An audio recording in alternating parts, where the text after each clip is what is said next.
ఇప్పుడు వేదం నేర్పియట్లేదు అని అరుస్తా ఉంటారు బయట సోషల్ మీడియాలో. సరే, వేదం నేర్చుకోవాలి అని అంటే ప్రాసెస్ చెప్తా చూడండి.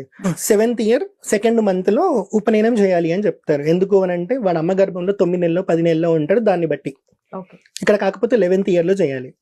సో 7th year 2 months లో చేశాడు, లేదంటే 11th year లో చేశాడు అనుకుందాం. చేసుకున్నాడు ఉపనయనం. చేసుకున్నాక ఒక పర్సన్కి ఒక వేదం నేర్చుకోవడానికి 12 నుంచి 15 years పడుతుంది. లేదు వాడు చాలా ఇంటెలిజెంట్, చాలా తొందరగా గ్రాస్ప్ చేసుకుంటున్నాడు అన్నప్పుడు 7 years లో నేర్చుకుంటారు లీస్ట్ అని చెప్తారు. సో ఇక్కడ లెక్క వేసుకోండి, యావరేజ్ గా ఒక 15 years వేసుకోండి. 11 + 15 26 years అయింది. 26 years కి మన తల్లిదండ్రులు ఏమనుకుంటారు, వీడికి ఇప్పుడు పెళ్లి సంబంధాలు చూడాలి అనుకుంటారు.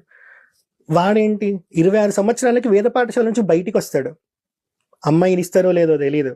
సొసైటీలో ఇప్పుడు వేదం నేర్చుకున్న వేదాన్ని ఎలా అనుష్ఠానంలో పెట్టాలి, దాని నుంచి ఎలా లైఫ్ లీడ్ చేయాలి అనేది క్లారిటీ ఉండదు.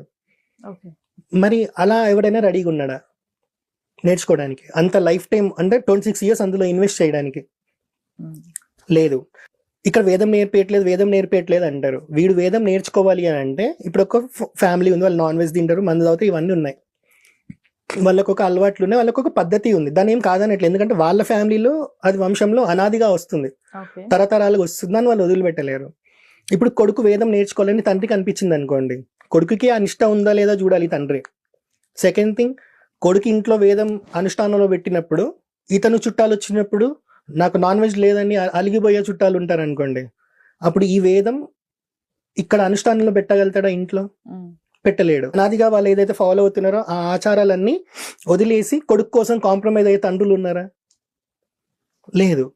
అప్పుడు అందుకే వ్యాసుడు ఏం చేశారంటే, 4 వేదాలు ఆల్రెడీ మనకున్నాక పంచమ వేదమైన మహాభారతం రాశారు.